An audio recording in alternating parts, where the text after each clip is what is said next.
you apologise to the Conservative Party for the way you handled that campaign?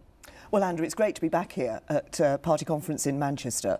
And this week's going to be a really good opportunity for us to show the mission of this government, which is what I say. I'll answer your question in a minute. It's a real opportunity to show the mission of this government, which was the mission that I set out when I became Prime Minister, standing on the steps of number 10 Downing Street, which is a government that focuses on the needs of ordinary working people, and a government that really does build a country that works for everyone. And you'll see in some of the announcements we've made today about student finance and housing, we've also listened to the message that came from that election. But I've been very clear that I called the election, I led the campaign, I take my responsibility, and I'm sorry that some very good members of Parliament lost their seats and some very good people who were candidates didn't gain those seats. But what you'll hear from us this week as a Conservative Party and a government is how we are going to move forward, how we're going to address the issues that are of real concern to people, and we're going to build that country for everyone. We will come to all of those, but you and I know there's a difference. If you bump your car into somebody else's car, you may be sorry the accident has happened, but that's different from apologising to the driver of the other car.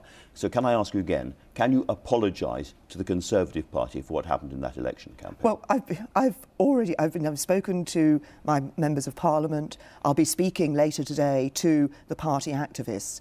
Look, throughout my entire life, I have worked for the Conservative Party, and I know people who went out during that election who worked really hard, and I'm sorry that the result wasn't the one that all of us wanted. I mean, there's going to be a lot of analysis of this election, because if you look at it, we got 2.3 million more votes. We had our highest vote share for over 30 years. We took seats we didn't think we were going to take. We got more members of Parliament in Scotland, and yet we didn't get that majority. So what I'll be saying to people is, yes, we've got to look at what happened during that election. We've got to listen to the electorate, listen to voters, the messages they were giving us. I think one of the things they were telling me was that some of those issues that I addressed when I first became Prime Minister, that I identified. You completely forgot about them. I think the message, we didn't get that message across sufficiently during the election campaign. But I think what voters were saying were they felt those even more keenly than perhaps we'd realised. That's what we're addressing at this conference. Let's come to what you're addressing at the conference and these two big policy announcements. The tuition fees is a huge U-turn. You can smell the burning rubber all over Manchester. No, what we're going to do on student finance. Look, no, I'm sorry, it is a U-turn. Can we at least agree that? Andrew, let's just look at what we're saying today in relation to student finance. What became clear is this isn't just an issue. Often people think about student finance as something that just worries students themselves. Of course, this is something that parents and grandparents are concerned about in terms of debt. So we have a system that provides funding for universities. We have a system that ensures more people can go to university, but people are worried about the level of debt that the students build up. So we will look at it again, but we are saying that we're going to raise that threshold at which you start to pay, which means that for those who are able to take full benefit of that, it'll be £30 a month more money into graduates' pockets. And we will scrap the intended increase in the level of fees. Let's try again. That policy that you stoutly defended for years, which ended up with £9,000 a year fees for students, did that work? Was that a wrong policy? Was it a failure as a policy? No, what that policy has done has meant that there's money for universities. So why are you what the policy has done has meant that there are more students going to university. But when we set that policy, what we expected was going to happen is there'd be a range, a diversity in the system, that we'd see universities perhaps offering shorter courses, that we'd see universities offering courses at fees under the maximum of the fee. That hasn't happened. We've got to look at it again. OK, you're looking at it again. Is it possible that out of this you come up with a different system, that, for instance, there's some kind of graduate tax instead of the current system? Well, by looking at it again, we'll be looking at the issues that people are raising. We'll be looking at where the system has worked. We'll be looking at the concerns that people have. But so a graduate tax is possible. That's what I'm asking. All I'm saying, Andrew, is that we're looking at it again. If I had determined here and now what we were going to be doing in the future, then I wouldn't be saying that we were going to spend time looking at this. I think it's right that in the meantime, what we do is we say we will scrap that intended increase in the fees, because it is the case that we'd expected some universities to charge less than the maximum, and they're not. The Labour Party has offered to remove student fees entirely and put it on taxpayers. backs, as it were. Is it possible that the Conservatives will agree that the majority of this money should be paid for by general taxation, not by students? I think what the Labour Party has got... I'm asking about your policy. Yes, and I'm going to answer your question. But the Labour Party has got this wrong in two areas. One of these is that, of course, the Labour Party made a lot of promises during the election to students, some of which they've now already gone back on. They gave students the impression they were going to abolish student debt. Now they've said that they can't do that. But the Labour Party's policy is based on the idea that as somebody who goes to university, who benefits from university, who earns more in their future life, should be paid for by somebody who never goes to university and who may be struggling to get by. We all benefit from the fact that they have been to university, they're better educated, they're perhaps earning more money, they're more creative and so forth. We all get that benefit, so perhaps we all should be putting into that. Well, that was always what Conservative governments, as well as Labour ones, thought. What I believe is that graduates, people who go to university, who benefit from that university education in a very personal sense, yes, they make contributions to society, but so actually do the people who don't go to university and who are paying their taxes. They're making a contribution to society as well. But if you get a better career, if you earn more during your life as a result of going to university, I think it's right that you make a contribution. Out there's lots and lots of people who've left university and now have debts of £50,800 on their shoulders. How much of that debt is going to be affected by your change in policy? Well, as I say, we're looking again at this issue. We're making two changes which will be effective in terms of graduates. For the one that we're raising the threshold, it's for somebody who went to university from autumn 2012. They will be affected. For those who take are able to have the full benefit of raising the threshold from 21,000 to 25,000. This means graduates having more money in their pockets. How much more money? It'll be £30 a month. So a relatively small amount of money. 300 and something pounds a year. It's £360 a year. £360 but it a is year. It is a change, and it gives them some more money in their pockets. The students who are watching, that sounds, compared to, as it were, the banquet that Jeremy Corbyn is offering, that sounds like a bit of a dry biscuit. Well, the point about the banquet that Jeremy Corbyn claimed to be able to offer is that he can't deliver on it. Look, you can only do this if you have a balanced approach to the economy, which is what we have. What would Jeremy Corbyn do? He'd wreck the economy. It's not just me saying that. The Labour Party... Andrew, this is an important point. At the Labour Party conference, the Labour Party themselves recognised that they would wreck our economy. I don't think they can't deliver. I don't remember that speech. Run on the pound from Labour. That's what they said a Labour Party would mean in this country. OK, what's happened to the pound on your watch? The pound fluctuates, but a run on the pound... It goes down and down and down. It's worth a lot less than it was. What? Do you know what a run on the pound, Andrew? It means people queuing up to take their money out of banks. It means people really worried about their futures. That's what a run on the pound would do. It means an economy that is going into free fall. That's what Labour would do. Meanwhile, the economy on your watch is the slowest growing economy in Europe. Why has that happened? We have seen, well, let's look back. A lot of people said that actually this is an economy that post the Brexit vote wouldn't even be growing. But it is growing. Just about. What we need to do is a number of things. Of course, we have to get that Brexit deal right and get those negotiations right and deliver a successful future for the relationship between the United Kingdom and the European Union.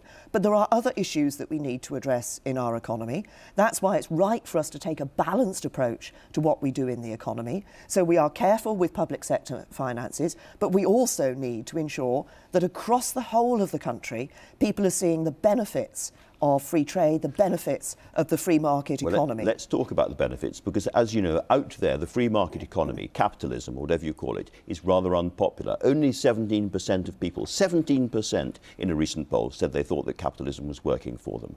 Those students who come out of universities with the debt are then looking for a proper job. They're looking for a decent job, paying decent wages. Roughly speaking, what is the average wage at the moment? Well, the average earnings... Average weekly wage.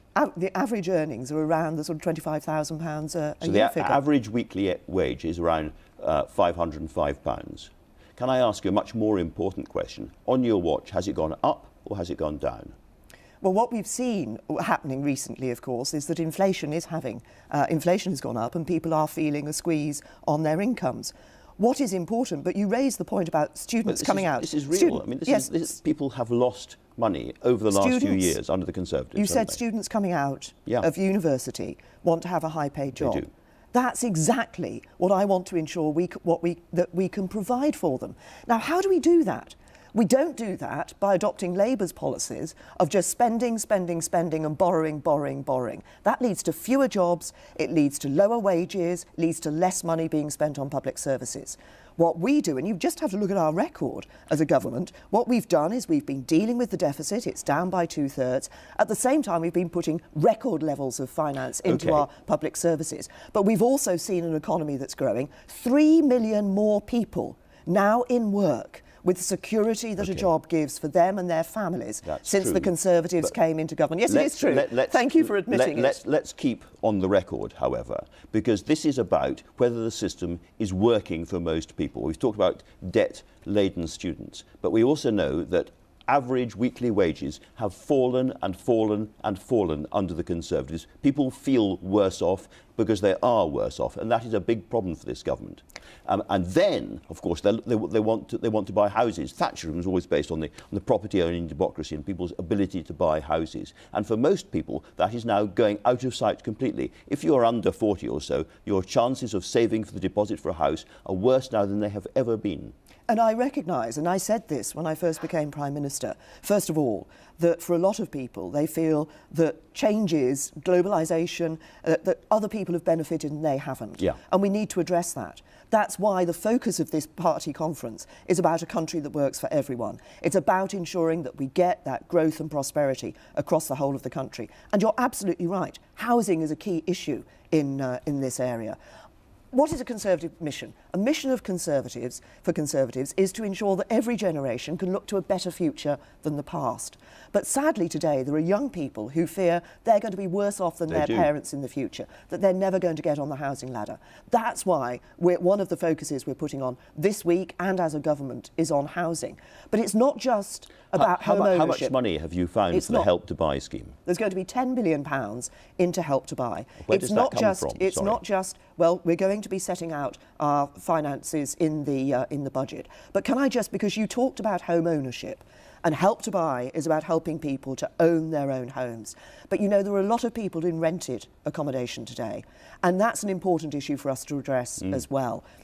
And if you're, you know, it used to be the case that a lot of the people who would be in renting accommodation, renting homes, would perhaps be young professionals who didn't mind if they had to move quite frequently. Today we see more and more families in rented accommodation. And a lot of it is poor quality as well. Well, there's issues about quality, but also often short tenancies.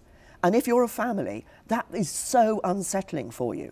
One of the things we're going to be looking at is how we can incentivise landlords to give longer-term tenancies. You talk about poor quality. One of the other things we're going to be doing is ensuring that landlords have to be part of a redress scheme so that tenants are actually able directly to take action if there are problems about the quality of their homes. So, yes, it's about home ownership. Yes, it's about building more houses, it's about helping people who want to buy, but it's also about ensuring that those who are in the rented sector are being helped as well. So it's across the board. And it's about finding the money for all of this. During the election campaign, you said to some nurses that you didn't have a magic money tree. You've spent so far £1.3 billion on the tuition fees U-turn this morning and another £10 billion on the new housing policy. This is proving to be a very, very expensive morning. In the last 8 minutes, we've spent nearly £12 billion. Where's it coming from? Well, we will set all this out in the budget, Andrew. You just have to be patient for a few weeks to see everything, because then we can set it out in the context of what we're doing in other areas in the budget as well. What is important, I think, in the announcements that we're making today, is that we have listened to what people said at the election, and we recognise there are key areas which we need to address. That's what you will see at this party conference. As we go through this week, it's about building a better future for everyone. It's about ensuring that the next generation can feel that they are going to have a better future than their parents. Well, let's talk about everyone. Let's talk about another group we haven't yet mentioned, people on universal benefit. Now, as you'll have seen, there are 12 Tory MPs who want you to pause the rollout of universal benefit, and they want you to do that because there are lots and lots of people out there who are going to get no money at all for 6 weeks, and that begs the question, how are they going to eat? Well, this is, I recognise that there have been problems in the way that universal credit has been working out for people. That's something that David Gauke, the Secretary of State for Work and Pensions, and I are looking at. I think fundamentally, most people agree universal credit is a good system because it is a system that ensures that work always pays and that the more you earn, the more you're able to keep. I think that's right. It's the implementation of it now. Yes. Might you pause that rollout? It's the implementation of it now. I think because this is an important change to the benefit system, so I think it's important that we do roll it out, but we are looking at the specific issues that are being raised by people about that implementation to ensure, because so there might be a pause of some kind to ensure the implementation works. We need to roll out universal credit. What we also need to do is to ensure that we're addressing the specific issues that are being raised by people. Can I remind you of what Dame Louise Casey, who's been your advisor, been Labour Party government's advisors on this social policy for a very, very long time to come. She's a very experienced woman on that. She has said we are looking at more and more people ending up homeless or ending up having their kids taken away or ending up in more dire circumstances, more dire than I think we have seen in this country for years. It's a cliff edge point. Everybody's holding out until we're pressing on, we're pressing on, we're pressing on. It's like jumping over a cliff. And for lots of people out there, that is how it feels. I think the important thing is that we make sure that the benefit change that we're doing, which I think everybody also agrees is a change that, where it has been put into place, is seeing more people getting helped into the workplace, is having that benefit for people. But what we need to ensure is that as the system is rolled out and when it is in place, we are addressing specific issues that people are raising. But this is you may universal have seen credit. a woman on interviewed on the BBC who said she had 4p left after asking for money for 2 weeks and she didn't know how she was going to eat. This is a real problem for lots of people who are watching this programme out there now. And I've accepted, Andrew, that there have been issues, that there have been problems with the rollout. And what I'm saying is that this is something that David Gauke and I are looking at. But overall, it's important that this benefit change is important because it does see more people being helped into the workplace. Okay. I think there is a general agreement that changing to universal credit is the right thing to do. What we need to ensure is that as we're implementing that, we deal with these problems that have arisen. But you have heard that there is a problem at the moment that you're looking at.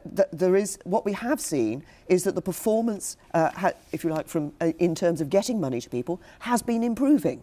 So this is not something that is stuck. It's something that is getting better, but I recognise that we need to ensure that that improvement continues. OK, one other big domestic issue, and again, out there, even among Conservative supporters and Conservative voters, 2/3 of people would like to see the railway industry renationalised. Can you really look rail commuters in the eye and say that privatisation has worked for them? Well, look, I recognise that not everything's perfect, and if you're on Southern Railways, you probably certainly think that with all the strikes and disruptions that they have had. But I can remember the days when the railways were nationalised, and what people get today is a far better service than what they got under the nationalised railways. They get more investment in the railways, they get greater reliability, there are far more passengers using the railways, the number of journeys that it's possible to make on the railways has increased, the number of services has significantly increased. So we do see a better service today. I can see if you're a passenger who's perhaps on Southern and has been experiencing the problems, I can see that people feel, is this actually working for us? Okay. But it is a better system today. We're seeing better services, greater reliability, greater choice for people, and more people using the railways. And I'm sure we all agree that actually getting people off the roads and using our railways is a good thing for all of us. Now, let's turn to the other big issue, which is Brexit. You got the chance to have a private meeting with Angela Merkel this week. Did you get the impression from her that your Florence speech has unblocked things? Well, I did have a private meeting with Angela Merkel. I was also, because I was at the informal EU Council, had the opportunity to speak to other EU leaders as well. And I certainly got the impression and was being told that they had welcomed the Florence speech, that the Florence speech had given a momentum to the negotiations. But it's not just leaders who've said that. Actually, if you look at what Michel Barnier said at the end of the week, he was very clear that that speech had changed things. And I think the negotiations over the last week were conducted in a more positive framework, in a more constructive framework, and have taken us further on key issues such as citizens' rights. I always said that was one of the first issues we needed to address. On key issues such as citizens' rights, we're continuing to make progress. There are one or two issues that still need to be finalised, but there's great agreement between us for EU citizens living here, who I want to keep here. I value the contribution they've made here in the UK, but also UK citizens living in the other 27 countries. Well, since you raised that particular issue, what the EU has said in absolute terms is the European Court of Justice must remain involved, and you haven't gone far enough as a government to accept that. No, if you look at what... Might you go further, is what I'm asking. If you look at what Michel Barnier said, he said that there should be a role for the European Court of Justice. In the past, they've said there was an absolute that the European Court of Justice had to be looking over this issue.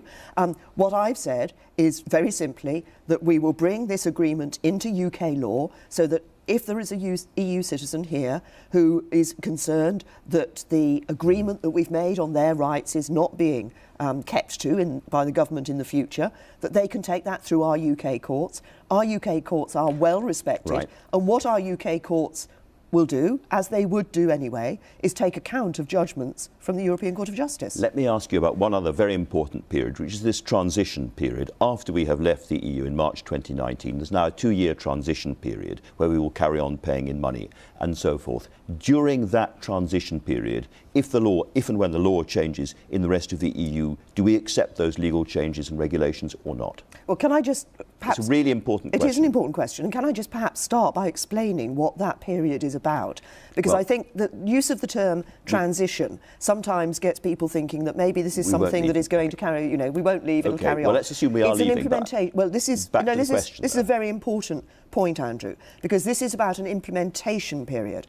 We will leave the European Union in March 2019, but at that point we will have an agreement as to what the future relationship, the future partnership between us and the European Union will be. That's what you might call the end state, where we're going to get to. Right. But in order to ensure that individuals, people and businesses don't have a sudden cliff edge, that they have time to adjust to that, do practical things like IT system changes and so forth, we will have that 2-year implementation period. 2-year period, do we accept the EU rules, yes or no? During that period, I have said that if the point of this, part of the point of this, is that there's no change for people, that they can adjust against a background of certainty of what the rules are going to be, that we will...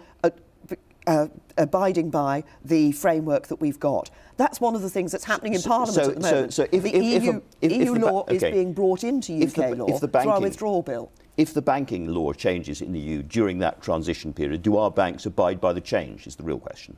Well, and the point is no? that as part of the negotiation about what the agreement is going to be for that implementation period, it will be important for us to look at how we're going to ensure that we deal with any changes that come through. Now, there may be... I don't hear that as a yes or a no. But the point is, Andrew, we're going into a negotiation. Okay. And if you think about this issue of changes... Okay. We're not going to make progress in this. Can I just ask you about one other thing? Well, this is important. We want to have people to have certainty during that period, so businesses can carry on with their businesses, so we don't see jobs being lost as a result of uncertainty during that period. If we get no deal, which you have said is possible, if we get no deal, what happens immediately after that? Well, as I've said, we are recognising that, I've used that phrase of no deal is better than a bad deal. Government is working on what would need to be put in place if there was no deal. What we're also working on is ensuring we get a deal, and we get the right deal for the United Kingdom. But things like, would the planes keep flying? There's lots and lots of practical things. Out there are tens of thousands of business people who are scared witless about the prospect of no deal, which they still think is possible. And I'm asking you, what happens on day 2 after no deal? And that's why government departments are looking to see what changes are needed, what we need to put in place. It's not just government departments doing that.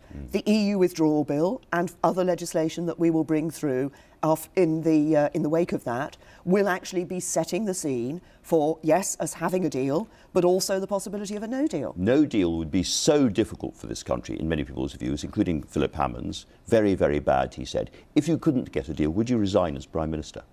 Well, I'm working to get a deal, Andrew, and I think that is what the whole focus of government is, on making sure that we get a deal. So let's put our efforts into that. Let's do everything that we can, not just to get a deal, but to get a deal that works for the UK. And I believe that the deal that works for the UK will also work for the EU. That's why I'm optimistic that we can get that deal. Can I put it to you that I'm asking you very straightforward questions and you're not answering them? And this happened during the election campaign as well, which is why you got in so much trouble. Can we just remind ourselves what happened when you did another U-turn on the so-called dementia tax? This is what you said.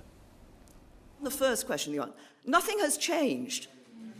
Nothing has changed. We are offering a long-term solution for the sustainability of social care for the future. But we all knew something had changed, and that was a pivotal moment in the campaign, and your own advisors were aghast at that, sort of ashen-faced at that. Nothing has changed. And again, you're saying nothing has changed. It's not a U-turn on tuition fees. These are U-turns. Wouldn't you be better off actually just looking people in the eye and telling them the truth? No, look, on student fees, we have made a change. Yes, I've said that. We're raising the threshold and we're scrapping that, that limit and thing. Things had changed too, hadn't they? The principle hadn't changed. The system that we were proposing was remaining the same in terms of the contributions that people were making. Yes, we were going to introduce a cap, but the fundamental principle had remained. But the point is, Andrew, sometimes you ask me hypothetical questions, and I won't answer hypothetical questions. Let me ask you a very non-hypothetical question, an absolutely clear non-hypothetical question. You've apologised for aspects of the general election campaign, but you did not have to call that election. Do you now think it was a mistake to call that election itself? No. Is it ever a mistake to give people the opportunity to vote? I don't think so. I mean, at the stage, of course, I wanted to see a different result, and I'd hoped for a different result from that general election. But what we must do now is learn from that general election, take those lessons forward. That's what I'm doing. It's what government is doing. I think the key message from that election for me, one of the key messages was that obviously we didn't get across what we were doing in terms of a country that works for everyone and really wanting to build on that. I think what we also saw from the election is that as Conservatives, the arguments that we thought we'd had and won during the 1980s about the importance of free market economies, I think we thought there was a general consensus on that, and we now see that there wasn't, and we now need to make those arguments again. As a result of those mistakes, you arrive here with diminished authority. Your cabinet are fighting like rats in a sack. They're briefing the papers. There's one minister quoted today saying either Theresa May sacks Boris Johnson for the way he's been behaving, or she's out herself. Can we at least acknowledge you have a problem of authority in your cabinet? What I have is a cabinet that are united united in the mission of this government, Andrew, and that's what you will see this week. A nest of singing birds. United in a mission to build a country that works for everyone, and agreed on the approach that we take in Florence. That's what I had a cabinet meeting before my Florence speech. Everybody agreed that the position the United Kingdom was taking was absolutely the right one. We're going forward on that basis. But what you'll hear from us this week is what the mission of this Conservative government is for people. Sure. But if it's a nest of singing birds, it's a nest with at least one enormous cuckoo and several vultures sitting in it as well. This is a cabinet that is not agreeing on very fundamental questions about Brexit. We have seen Boris Johnson publicly demanding more red lines, saying publicly the Prime Minister must now do this, this, this, and by the way, on public sector pay she must do this. How can you tolerate somebody behaving like that in your cabinet? Boris is absolutely behind the Florence speech and the line that we have taken. But what's he got in his hand? And you've seen what Boris is saying is the importance of the approach that we've taken in the Florence speech. That has moved the discussion on. It has created a momentum in the European negotiations. We've got to finish very quickly. Is he unsackable? Look, let's be very clear about what we have here in this government. We have a government that is determined to build a country that works for everyone. And you know what? You talk about Boris's job, you talk about my job. Yeah. I think the people watching this programme are actually interested in what we're going to do for their jobs and their futures and their children's futures. Time is sadly up. Prime Minister, thank you very much indeed. We're out of time.